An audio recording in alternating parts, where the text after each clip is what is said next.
ready to get started. Welcome. Hello, everyone. Hi, Kim.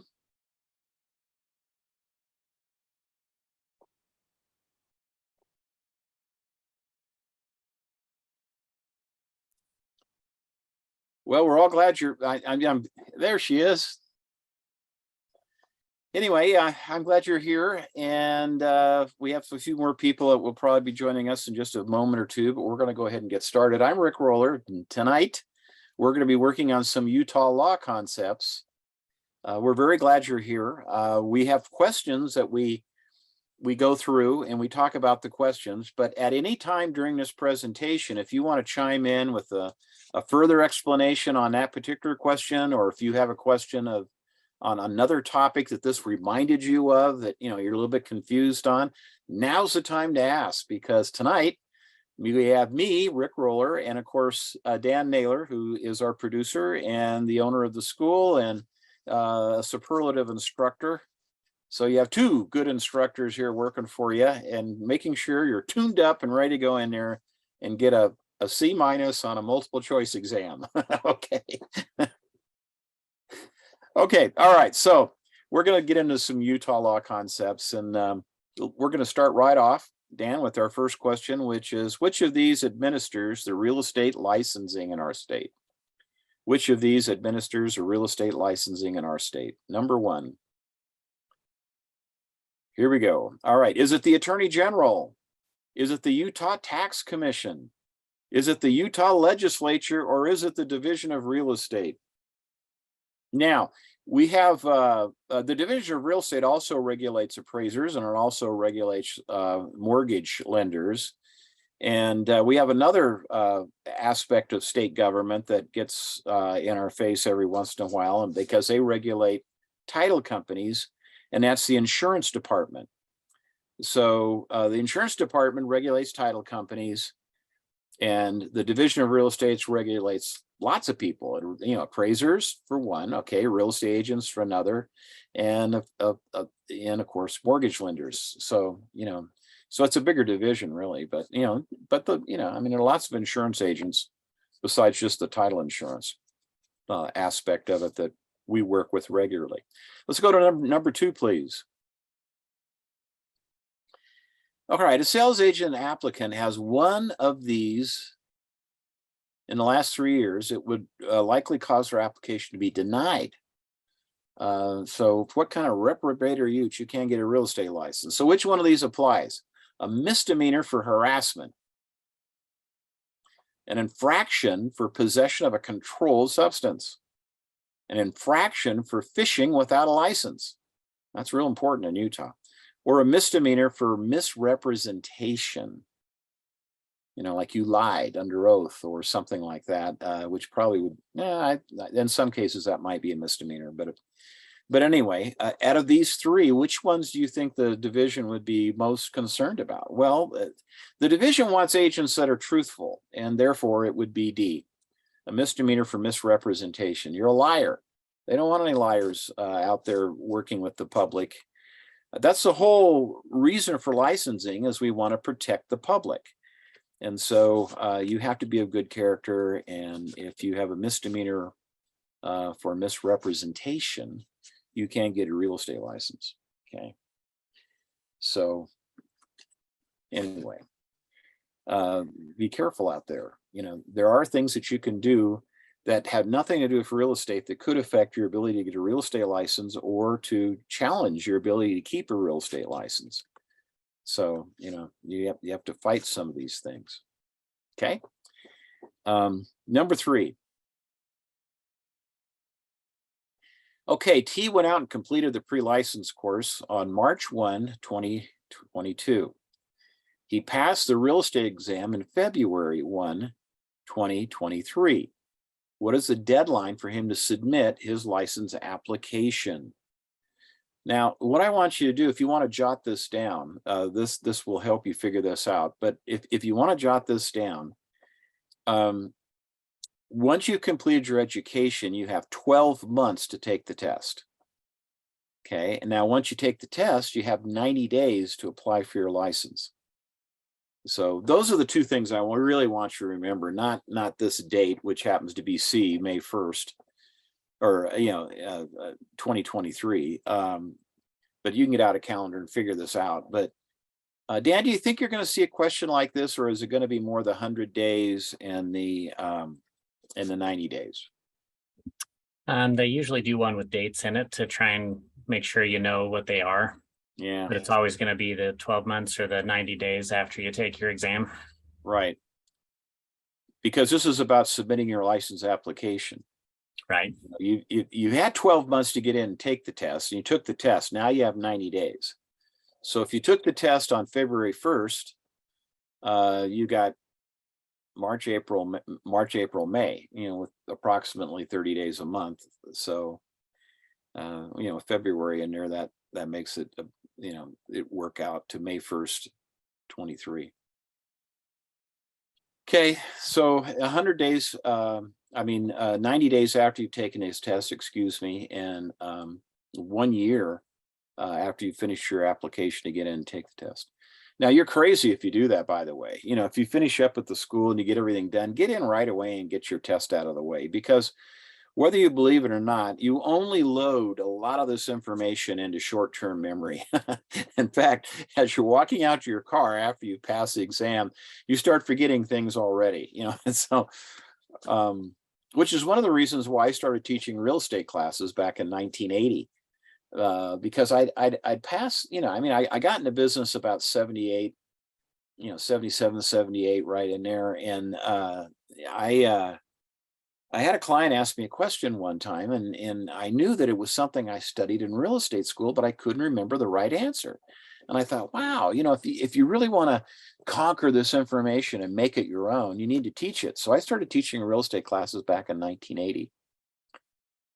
Which is before some of you were born, I think. But anyway, but I would recommend to you, we're always looking for good instructors. If that's something you like to do, then maybe you ought to take a look at doing that. And you can teach lots of different things. Pre-licensing is fun because it keeps you sharp on all the rules and regulations and laws and and everything. And it's good to know these things. I had a call the other day from an agent. Well, he's a broker actually, and he said, one of my agents wants me to, she wants me to allow her to list a mobile home. It doesn't include any real estate. Do you need a special license for that? And I said, well, if you're doing it a lot, absolutely. You can probably get away with a one-off, but you probably don't want to do it anyway. And he says, well, why? He says, well, because it won't be covered by your E&O insurance. Unless there's some real estate involved. You don't want to get sued over $30,000 or $40,000 mobile home sale, especially when your agent wasn't licensed to do it in the first place, and there's just some things you need to walk away from, and that's one of them. That's what I told him, and I don't know what he decided to do. It's up to him, but no, your real estate license does not let you sell cars or motor homes or even mobile homes, unless it includes a piece of real estate. And it's and then too, what they really want is the tires to be knocked off and put on a permanent foundation, and that would, so you'd be covered under the E&O insurance. Okay, let's go to number 4, please. If a real estate licensee is convicted for driving under the influence or a DUI, what must they do? Well, notify the division, cease to practice real estate, change to a new brokerage, or a DUI will not affect the real estate license. And the answer here that, which is kind of surprising, is D. A DUI will not affect your real estate license. Now, multiple DUIs may very well affect your real estate license. If you've been picked up several times, and it shows a pattern of things. But if it's a one-off type thing, and that's kind of interesting, because the division has some regulations that make you inform them about any convictions that you've had. And this was a conviction. And if you ever have any questions on what you should do, you're supposed to be able to go to your broker, but some of these things are kind of out in left field, and your broker should know it, but they probably don't. So the very best thing to do is, when you get involved in the board of realtors, when you join our exclusive club, so you can have an MLS key and get into all these properties and whatnot, then you also have access to what we call the legal hotline, which is manned several days a week, and it's manned primarily by lawyers, and primarily by one lawyer at a time. And this person has seen it all, he's heard it all. he maybe even done a few things, I don't know. But the point is that that's a really good place to check your broker's response and get an answer, is to call the legal hotline, and he'll say, no, you really shouldn't do that because of this or that. No, a one-off DUI, you're probably going to be fine. And it shouldn't affect your real estate license. But you still have to let them know. But so that, I don't know, A and D is kind of a conflict there. How do you feel about that, Dan? It's pretty much a case of they just want to make sure that people are ethical that are working in real estate. Yeah. And they did recently change the rule. The rule used to be like a hard for people who were applying, or for people who had a felony conviction. It used to be a hard suspension or a hard denial of the license. But they sort of changed that because they've found that some offenses are basically unrelated, or they've been so many years like since they did it that they don't feel like they're the same person anymore. Right. So the division's been given a little more leeway to look at those and determine if they think the person's changed, or if they think that the conviction's unrelated. So I've noticed that working with the division, that they regulators are always kind of a pain to work with, because you have to follow the rules that they do, right? But they've actually been pretty good about trying to help people get licensed, get going in the business. They're not trying to stop people. They're just trying to make sure they follow the rules that have already been put in place. Right. And, we are governed by laws that the legislature puts into effect. But a lot of times the law is broad, and then it says the inner workings of implementing this law can be made by rules, and the rules are made by the real estate commissioners. And the real estate commissioners, there's 5 of them, and one of them is not a real estate licensee, but they're usually from an allied type of business, like they're from a title company or a lender, or someone that has something to do with real estate. Most often lenders, and most often title people, but the other 4 are licensed agents. You don't have to be a broker, but usually they are brokers, but you don't have to be. It's there are people that have been active in the business, and they realize that, well, maybe we ought to give more people a chance. And so, they've really made a lot of good decisions, I think, of this current crop that we have. They usually serve about 5-year terms, and they stagger them so that they're not replacing them all at once. There's always 4 of them that when the new guy comes on, or the new gal comes on, there's 4 of them that have been there for a while, so they can kind of teach them the ropes. But Utah's been really good about giving people a chance, and I really appreciate that. And they're very fair if you do get in trouble as well. Now, if you do something really stupid, then and that's on you. yeah, it's on you. And if you do something totally dishonest, like steal the earnest money, don't ever dink with the money. Okay, that's kind of a cardinal sin. You definitely don't want to do that. Okay, let's look at the next one, please. A sales agent represents their principal broker. But what's an associate broker? What's that all about? Because you could, after you've been in business for 3 years and you've acquired enough points through transactions, that you can actually sit for the principal broker, or the broker's exam, which would allow you to either be a principal broker or an associate broker. You don't have to be a principal broker when you have a broker's license. I have a broker's license, and I've been both a principal broker, a branch broker, and an associate broker. Right now I'm an associate broker, so I'm not running or not responsible for other agents, but I do have a broker's license. And I'd like to recommend to you that when you get to that point where you have accumulated enough evidence that you're actively engaged in the business, and we have a whole point system for that you have to be pretty familiar with to pass the exam. But you've accumulated enough points through transactions to sit for the broker's exam. I would invite you to come back to real estate school, take another 120 hours, a little bit more in depth than the sales agent, but still great information. And then sit for your broker's exam and get it. And then if you ever decide to start your own firm, or you have another opportunity to come along to be a branch broker or something, you're ready to go. And it's something that I believe is just kind of a natural progression. But out of 40 or 50, or maybe even I don't know what the number is right now. Do you, Dan, in the state? We've got about, it was around 48. I think we're up to well over 50,000 now licensees in the state of Utah. I guess somewhere around there. We'll find out in a couple of weeks when Dan and I go to the instructor development workshop for the division. They always give us all the numbers, but out of that, there's there's just a handful that are actually brokers. It's astounding, out of, maybe 50,000 agents, licensed agents in the state. And we only have, it's less than 10,000. I think they're actually, I think it's less than that, that have a broker's license. But it's something that you ought to consider doing. Okay, now you want to do that, and you took the test and you applied for your license, and now you have the ability to be an associate broker. But now the key on this is that word associate. See, you could be a principal broker or an associate broker, but an associate broker works for a principal broker, just like a sales agent does.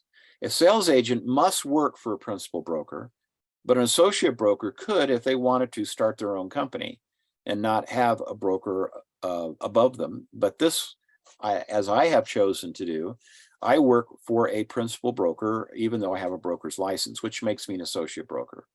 So it's the same as if you're a sales agent. Okay. And that answer, of course, is C. You still represent the principal broker. You don't just represent themselves. You don't represent a sales agent. And this limited agency thing they threw in just to throw you off. It has nothing to do with this, but your license status has everything to do with your agency status. The agency responsibilities of fiduciaries that you owe to your either buyers or sellers. Okay. So the correct answer to this one is you still work for a principal broker. So why do it? Well, I don't know. You can put that on your card. If you're ever competing against a sales agent, oh, well, they're just a sales agent. I'm a broker. I don't know, just whatever that gives you. But I've heard some agents refer to it as the only certification endorsed by the Division of Real Estate. That's funny. Yeah, I'm a broker. That's the only designation. Yeah, endorsed by the. It can make a difference with the clients. Some clients like the fact that you've elevated the highest license status. Could make a difference. And in our market, with the prices being so high, that could be an extra $20,000 in your pocket. So it might be worth getting, I think. Anyway, and it allows you to do a lot of other things too. I mean, we're not going to get into it. It doesn't really apply to the exam, but if you're ever curious someday, give me a call.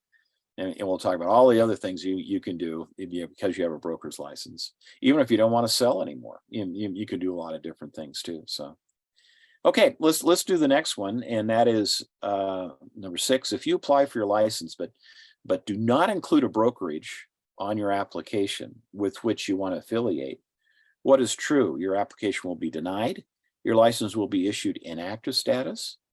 You will have 30 days to affiliate with the broker, or you will need to complete additional continuing education to get your license. Well, the answer to this one is, since you didn't pick a broker and you're getting a sales agent license, you have to be attached by the umbilical cord to a broker somewhere. So the only thing they can do is put you inactive because you didn't designate a broker. And that's fine. If you don't want to pick a broker right away, I know some people just had the time right now to go to the school and prepare for an exam and take the license, but they don't want to get started till next spring or something because they have the business to wind down, a business to sell, or schooling to complete, or whatever it is they want to do. And so that's fine. You just go inactive status. It's no big deal. It's very simple to go from inactive to active, and especially if you haven't been inactive for very long. If you've been active for a long period of time, they don't make you take your continuing ed credit while you're inactive. But if you're inactive for a number of years and then you come back in, they're going to analyze what your situation is, and they're going to make you take a certain number of credit hours. You don't have to take 18 hours a year, every 2 years. But they might want to get you really involved in Utah law concepts and things that have changed. So, but the division will let you know what you need to do to get active. And they have kind of a guideline for that, but it's not something you really need to be aware of. But if you are inactive, you don't have to keep up on your CE credit. You can get caught up at once. And sometimes if you haven't been inactive for too long, if it's only been 6 months or something, or a few months, they might just say, well, yeah, it's fine. Just go ahead and affiliate with this broker. And then before your first renewal, you have to take, the new agent class and your other CE requirements. Okay, our next question is, in order to get experience points for a broker application, a sales agent can do what? Can they help agents find listings? No. Design advertisements? No. Make cold calls? No. You can't do, you can't make cold calls, and solicit business unless you have a license. But even if you have a license and you're trying to accumulate points, just making cold calls, designing ads, and finding listings is not going to work. What they want you to do is actually do transactions. So D is the correct answer. Represent a buyer in a home sale, or you could represent the seller in a home sale, or both. It could double up on the points. If you're doing commercial real estate, representing a party in a lease, whether it's a building owner or a tenant, would work as well. And if you're a property manager, doing property management activities for owners is another thing that can actually give you points towards your broker's license as well. Okay. Okay. The next question, please. A licensee must provide a home address to the real estate division. Which of these is appropriate? Wait, no. What am I? Did I miss one here? Oh, I did. Sales agent fulfills the requirements to get their associate broker's license. Now they, okay, because you did what I suggested you to do. You came back to school, you did your 120 hours, you took the broker's exam, but you stayed with the same company, but you're no longer a sales agent, you're an associate broker. Now they, do not have to disclose their license status. What's changed? I mean, you still have to let people know you're a licensed agent. You even have a higher license. B, are still required to work under principal broker or branch broker. Well, yeah, of course, because you're not owning or you didn't start your own company. That's the correct answer. C, must work more hours than a regular sales agent. Yeah, probably work less. I don't know. Still must act as a limited agent. Well, I mean, if you're going to be, that's an agency question. We can talk about that in a different type of question. But you're still going to be under a principal broker or branch broker because you are an associate broker. You're not a principal broker and you're not a branch broker. You're an associate broker. But you could be a branch broker. I mean, if the broker fires the branch broker and says, I've been thinking about you as taking over, Jim's job, because, he decided to move to Florida. And so, we need a new broker down there and wherever it is, then he's only got a roster with a few people on it that have an associate broker's license. Now he wants you to be the branch broker. Okay, cool. Or you might be a principal broker of another company if you wanted to. All right. Alrighty. Okay. Now we go to the home address thing. Number 9. A licensee must provide a home address to the division of real estate. And which one of these is appropriate? Well, what's home address mean? Okay. I walk by on the street where you live, the street address where they reside. Yeah, okay. Their office address, that's not a home address. Their PO box, that's not a home address. And your buddy's home address, it's not a home address either, unless you're living in the basement there or something. Okay, so it's the address where they reside, where you live, and that's what they want.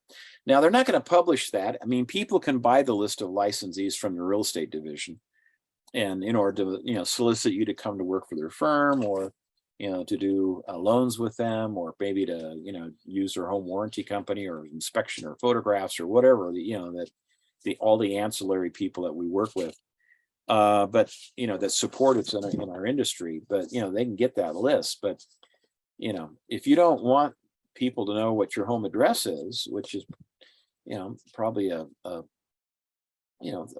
reasonable concern, then you have to let the division know where you live, and they'll put, they can put your office address or a PO box or something. They would probably prefer your office address, but I know that they'll let you put a PO box as well, that the public gets when they buy the list. But the division needs to know where you're at, because if they need to come and talk to you, or they need to, send you a notice to appear at a hearing or whatever, they need to know where to deliver that. So they need to know what your actual address is. But if you don't want the general public to know, because that list is available, you can buy it. Okay. Number 10. Now, a licensee decides to leave the brokerage and join another brokerage. How soon must they notify the real estate division? 5 days, 10 days, 15, or 30 days? Well, this 10-day thing is the right answer. And there's a lot of things that are 10 days. You change your name because you got tired of it, or, or maybe you got married or divorced. I don't know. You change your address. You change companies. It's all 10 days. So when you see a question like this, and it's something that the division would probably want to know, it's going to be 10 days. Okay, so that's a good rule of thumb here. But 10 days is the correct answer. Little test help, that really helps. Now, some of these questions you may have seen before, maybe in a different review class, or maybe you saw it, taught in one of our live online classes, or maybe you've been to other review classes, or you have some of our practice questions that we have available for you. And this is one of them that you're going to see a few times before you're going to go in and take the exam. Get a hint from that. This is a very important question that you're going to see someday when you're sitting in front of a computer taking a real estate test. 10 days. So you need to know that. Okay. Well, all these questions are high probability you'll revisit in a certain period of time. So it's good for you to know all these. And we have a lot of these are all online. We have dozens of these classes where we go through different topics, either in national topics and state topics as well. All right, let's look at a person whose license expired for a whole year. In other words, they didn't do their renewal. They didn't turn in their renewal fees. They didn't turn in they didn't have enough CE credit banked in their Realms account. And they just kind of didn't do it. Maybe they just quit and they just didn't let anybody know, or maybe they slipped up and forgot about it. Now, your brokers are monitoring this. I mean, they don't want you running around putting up signs and doing real estate activities if you don't have a license. And if it had expired at the end of last month, they're supposed to be monitoring this and let you know, because, hey, you need to go down and renew your license. It's expiring at the end of the month. Do you have all your CE? Are you ready to go? And when you need that CE and you're in a real kind of a push to get it, come back to the school, because we have these fantastic online classes that you can attend. And the great thing about them is that you can do them on demand. So, you got a couple hours between 2 and 4 o'clock in the morning. You can't sleep anyway. You got to get this done. Go to the school. It's open 24/7, and take an online class and get it done. The other thing you can do because Dan has really great software, is that you can start taking a class and then stop for whatever reason. Maybe you can't stay awake any longer, or something came up and you got to run the kids to the game or whatever. You can stop, and when you come back, it bookmarks. It starts you where you stopped, so you don't lose any time. You don't have to start that segment all over again or start the whole class all over again.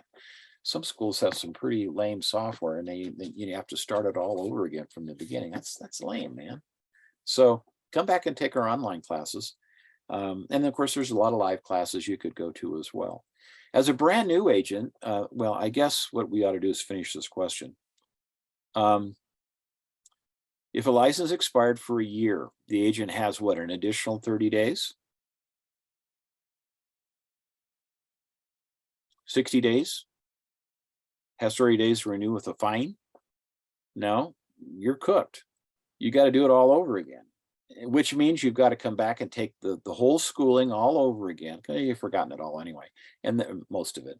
And then you have to come back and you have to, take the test all over again, start over again as if you'd never had a license, which kind of sad. My wife had enough points to get her broker's license, and I kept reminding her, we want to go and get you ready and get your broker's license so that, you can support me in my old age. And I don't know, maybe that wasn't the right approach, because she never wanted to do it. So she didn't. And so those points expired, and her license even expired. She quit selling real estate, went into health food stores. Well, I wore her out, when the last downturn in the market we had, she and I and another individual named Hob Calhoun did about 150 short sales. And that was hard. You're dealing with people that are wigged out, because life's done them a dirty. They're losing their house, and it's tough. It was tough, and took a toll on all of us. That's why I had assembled a team to do it, because it's just nice to have someone there with you saying, look, roller, calm down. It's not your fault, Rick, that they're losing their house. They lost their job and they can't make the payments and they're losing their house. And at least what I was able to keep them in that house for another 6 or 8 months with no rent, and get them a cash for keys check of around $3,000, and get them a short sale on a credit instead of a foreclosure, which some people say, oh, that's just as bad as a foreclosure. No, it's not. It shows that you tried to do a workout, and that means a lot to lenders. And it comes off quicker too, and you can get it off quicker, by challenging different things. So, but if you let it go for a whole year, you're cooked. You got to come back and do it all over again. Okay. And then at number 12, on a real estate agent's first renewal, they must complete the blank hour new agent course, 4, 6, 8, or 12. And the answer here, of course, is 12. This is a requirement from the division. I think it's very foolish for an agent to start out in this business and wait till their renewal, which is 2 years down the road. My renewal is coming up in another couple of months. So I've been doing this for, almost 2 years, and not take the new agent class. I believe you should take the new agent class immediately after you get your license, at least within the first 60 days. And I strongly believe you should come in and take mine. Why? Because I get into practical aspects. A lot of people are teaching the 12-hour new agent class. It's just like going to real estate school again. I don't teach my class that way. We cover everything the division mandates you have to cover, but we cover it from a practical application. For example, agency is one of the things that we spend a lot of time on in the 12-hour new agent class, at least about 2 hours on it, and so we get into the agency class, and you really understand it after I explain it to you, where my daughter is dating a real estate agent who is a newbie, and his very first listing, was from his family. His grandmother passed away, and his father and his 3 aunts inherited the house and Holiday. Hey, great listing. And he got the listing, which is fantastic. He holds an open house, and in walks a buyer who's not represented by anyone. And the buyer says, well, we like you. Why don't you just write it up for us? And so he goes to his broker, who's a branch broker, and he should have known better. And his broker's, he says, well, how should I write this up? And then the broker says, well, write it up as a limited agent. Okay. Hello, wrong advice. You can't be a limited agent where there's a conflict of interest. I mean, this was his dad and his aunts that owned the house. There's too close of a tie between that part of the transaction, on the seller side, and he had no connection to this buyer whatsoever. So you can't be a limited agent when you're a principal in the transaction, if he had inherited the house, for heaven's sakes. But even if it's your parents or your family that own the house, get in front of a judge and say, now let me understand this. You were representing the sellers who were your family, and this buyer you didn't know from Adam, and you were being fair and honest and equal to both of them. How could you even think about doing something like that? Anyway, it was really bad advice. And he came back, told me about it. And I said, did you call the legal hotline? He said, no. If your broker gives you advice and you're not exactly sure if it's right, call the legal hotline, get another opinion. Call me. I give out my number all the time, 801-556-8000. My advice may be only as good as what you're paying for it, which will be nothing. But after 45 years and teaching these classes, in addition to being a very active agent, I know, serving on the board of directors and lots of committees at the division, I know these rules. And it's, heck, there's a period of time there where, I used to even write the test. So it's bad advice. And so when I found out about that, I said, we'll get an email from him directing you to do it that way. That's kind of his personal get out of jail free card, because if that ever comes up, then he could say, well, it's what, I was supposed to rely on the advice of my broker, my branch broker. And this is what he told me to do. And here's the evidence he told me to do it. And that'll get him off the hook, because that's why you have to work for a broker. They're supposed to know more than you. And if you have a problem or a question, you're supposed to be able to go to them and get the right answer. In this case, it was stupid what he told them to do. And, it's his very first deal out of the chute. I hope it never comes back to haunt him. But if it did, I hope he got that email, because they'll come after that guy and not him at the division. And they will come after someone, because that's just a blatant problem with fiduciaries. When you call a lawyer to help you with a case or represent you on something, they want to know who you're going to sue or who is suing you, because they have to check their files to make sure they've never done any business, that they've never represented that person before. And if they have, even if it was years ago, they'll say, we can't represent you in this matter because we've represented the person who's after you 4 years ago. And that's how serious they take their fiduciaries. And the people in the black robes are primarily lawyers, and they're going to say, well, that was stupid. How could you be neutral, or be representing this buyer when your family owned the dang property? That's crazy. Of course you're going to favor your family. So I don't know, is really bad advice.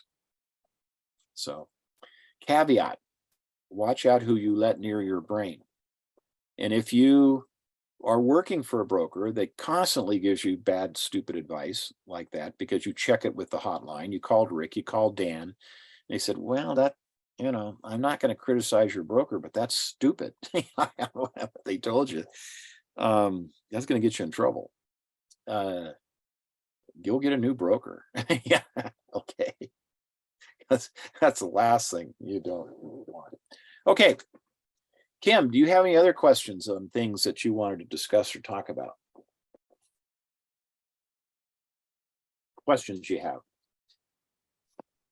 Can you hear me? Oh, yes, ma'am. I can hear you. I have done like 3 of these kind of meetings. So no, I don't have any questions. It's been helpful. Thank you. Well, you're very welcome. But if you do you have anything that we didn't talk about tonight that you're curious about? Nope. I just finished all of my practice exams and Cool. got my certificate today called Dan. I don't know if you remember. So remember. Yeah, Oh, you're ready to go take the test. I am. Okay. Yeah. Well, And if you have anything that, I'll if take you, that 70%. yeah, When yeah, do you have your test scheduled? Yeah, that's when? next on my list. Oh, it's not Oh, you scheduled haven't done yet. it yet. I started clicking on all the different things and I didn't quite get to Yeah. the scheduling part, but I Okay. signed on and got an account with the Pearson View. So Okay. Great. Well, best of luck. If you have any questions, you know, I mean, pop up and, oh my gosh, I don't understand. I knew that, but I can't find it in the manual, or you know, don't panic. Just pick up the phone, call one of us. well, it's So probably my number is 801-556-8000. 8,000. That's 801-556-8000. 8,000. Operators are standing by, and it's never too late to call. It's never inconvenient to call, because if it is, I won't answer the phone. It's just that simple. Okay. But Easy, otherwise, right? just give it a call. You know, I get this guy kept texting me, is it okay to call you? Just pick up the phone and call Is me. it so? Okay. I'm not Yeah. going to text you back and say, yeah, go ahead, call, you know, just call. Right. And we'll spend a quality 3 minutes on the phone and you'll understand it. Sweet. But you can't call me during the test. That's just too bad. I mean, I could be the most help to you then, you know. Mm. Those Okay. narrow people. Yeah, I don't think they'll let me take my phone anyway, right? No, they won't. They won't. They pat you down, make sure you So don't. rude. Like that. Okay, now Okay. final thought for tonight. Okay, because we are entering into a changing market, and it's really, you know, I've always made a lot more money in down markets, to tell you the truth. I mean, it's been great the last few years. The commissions have been ridiculously high. $10,000, $20,000 checks. You know, it used to be a rare occasion when I'd hand one of my agents a $20,000 check, but you know, when you're selling homes in West Jordan for over $500,000, you know, I mean, the check amounts are great. You know, it's super. But we're going to enter into a market. We will see a retracement of prices. The prices will probably go down a little bit, and there'll be some challenges. One of my title company friends did some analysis for me the other day, and he found out that, you know, where we have had about 100 to 150 notices of default, which is the first step in a foreclosure, he checked the other day, it was 670. So there are folks that have lost their jobs, or maybe their businesses, and can't afford their payments, and that are getting in trouble again. So, but that, you know, whether it's a good market, bad market, it's always a realtor's market. And quite frankly,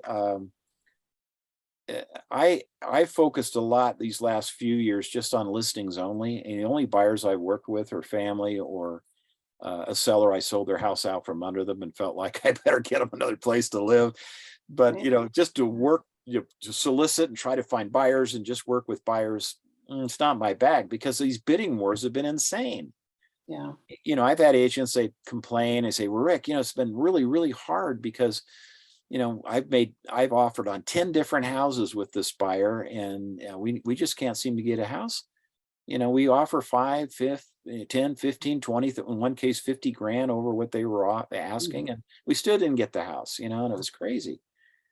And I said, well, but understand, there's one person that won in every single one of those transactions. And who was that? And they said, I don't know. What are you talking about? The listing agent. The listing agent won every single time. Exactly. So it, you know, so when things get weirdo like they have been the last few years, controlling inventory is the way to go. But even in a down market, Kim, if you control the inventory, you're always going to be okay. It's just in the last market we've been in the last few years, you only need 3 or 4 listings. You make a couple $300,000 a year. But now, you know, we're probably going to have maybe as many as 5 or 6 or 8 or 12 listings at any one time in order to make, you know, because houses will take longer to sell, and some of them, quite frankly, you're not going to get sold. And we're going to be doing some short sales, and but the investors will come out of the woodwork, and you can do a lot of multiple transactions with the same people, and it's a great opportunity, you know, and you just have to work and focus a little differently. And Yeah, I imagine it'll, you know, come and go. Yeah, I've been in 3 down markets, in the last 45 years. So Geez. That's not very anyway, many. thanks so much for being here. Well, thank you. It's nice to And meet here's you. your thought for Yeah, tonight. yeah. It says you don't need to fear tomorrow if you've done your level best today. You don't need to fear tomorrow if you've done your level best today. And that is the truths to live by. Thanks so much for being here. Don't hesitate to call Dan or I or whoever if you have any questions, and give us a call when you pass the test and let us know you're out of there and it wasn't near as bad as I thought, or oh, it was horrible, but I got through it anyway. Okay. Yeah, please Will do. do. Okay. You're gonna be great. You got Okay. it. Yeah.